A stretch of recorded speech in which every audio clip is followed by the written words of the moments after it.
How to download YouTube video to mobile.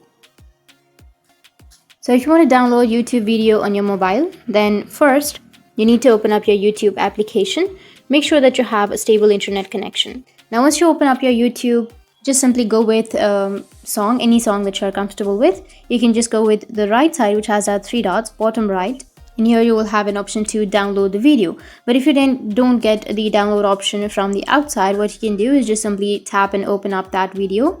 Once you open the video, now here you can swipe and you will have the download option. If you tap on download, it will start the downloading process. Now to view the downloads, you can just go back and you need to go with your profile, which is on the bottom right. And here you will have downloads. So tap on downloads and the video is downloading.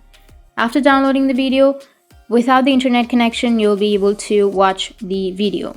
So that's how you can download YouTube videos to your mobile. And if you have any questions, feel free to comment below. Thanks for watching.